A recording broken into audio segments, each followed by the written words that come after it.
नमस्कार, आप देख रहे हैं आरबी न्यूज, जहां हर खबर होगी सच्ची, तेज और सबसे पहले। राजनीति से लेकर मौसम तक और देश से लेकर आपके शहर तक हर पल की ताज़ा अपडेट सिर्फ यहीं। तो जुड़िए हमारे साथ और दबाइए सब्सक्राइब बटन, क्योंकि यहां खबरें बोलती हैं सच्चाई की जुबान में।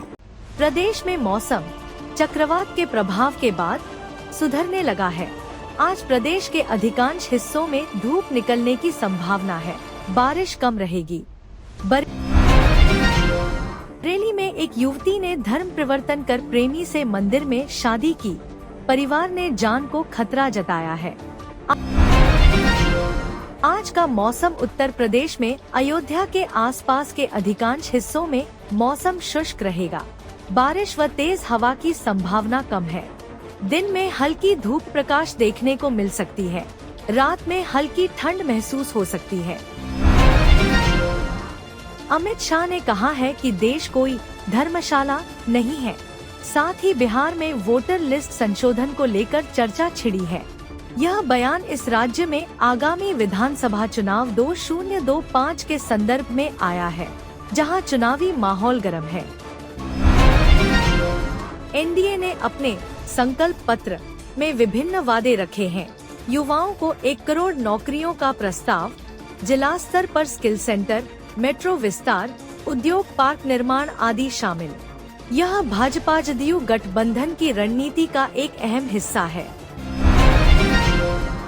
मोकामा, पटना जिला में चुनाव प्रचार के दौरान हुई हिंसा और हत्या ने राज्य की अपराधीकरण को फिर से सेंटर में ला दिया है।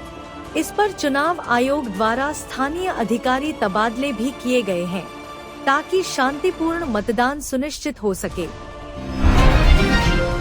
तेजस्वी यादव ने कहा है कि मेरी उम्र शायद कम है, पर वादा परिपक्व है।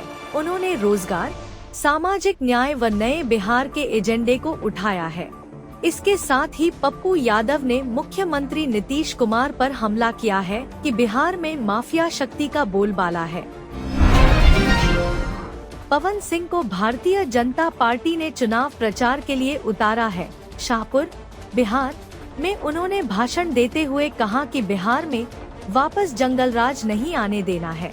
उन्होंने कहा कि आज का बिहार पहले के बिहार से बिल्कुल बदल चुका है।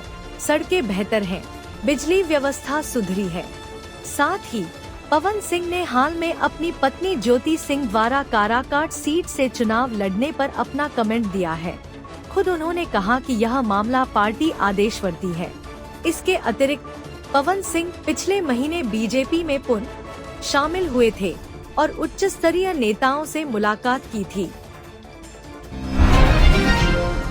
खेसारी लाल यादव ने कहा है कि उनके मुताबिक जंगल राज वाला दौर लालू प्रसाद यादव के काल में बेहतर था, क्योंकि लोग हालात से बचते थे।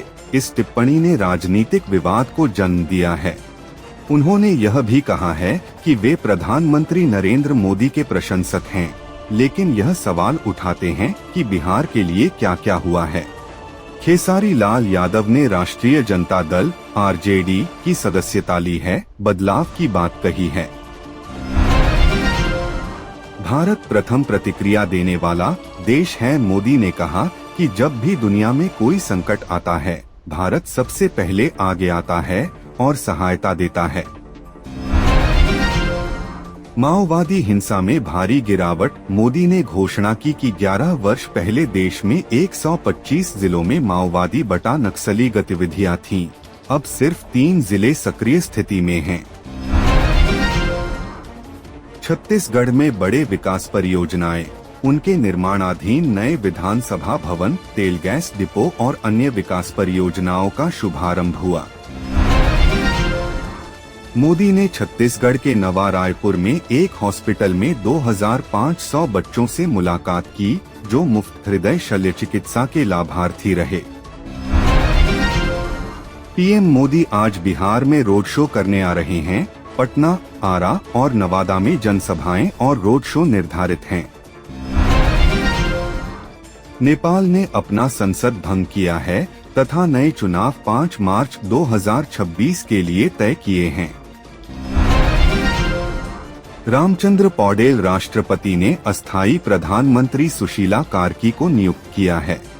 भारत ने इस निर्णय पर अपनी प्रतिक्रिया देते हुए शांति एवं स्थिरता की कामना की है। नेपाल में जारी अशांति और विरोध प्रदर्शनों ने भारत नेपाल सीमा के आसपास के व्यापार एवं आवागमन को प्रभावित किया है। उदाहरण के लिए उत्तर प्रदेश के बहराइच जिले में एक लैंडपोर्ट पर भारी ट्रक जाम व सामान खराब होने की समस्या सामने आई है। रोजाना 10 करोड़ से ज्यादा का नुकसान बताया गया है। बिहार के 7 जिलों में नेपाल सीमावर्ती क्षेत्रों पर सुरक्षा बढ़ा दी गई है और सीमाओं को अस्थायी रूप से सील किया गया है, क्योंकि नेपाल में हुई हिंसा का प्रभाव वहां तक पहुंच रहा है। नमस्कार, आप देख रहे हैं आरवी न्यूज, जहां हर खबर होगी सच्ची, तेज और सबसे पहले। राजनीति से लेकर मौसम तक और देश से लेकर आपके शहर तक हर पल की ताज़ा अपडेट सिर्फ यहीं। तो जुड़िए हमारे साथ और दबाइए सब्सक्राइब बटन, क्योंकि यहां खबरें बोलती हैं सच्चाई की जुबान में।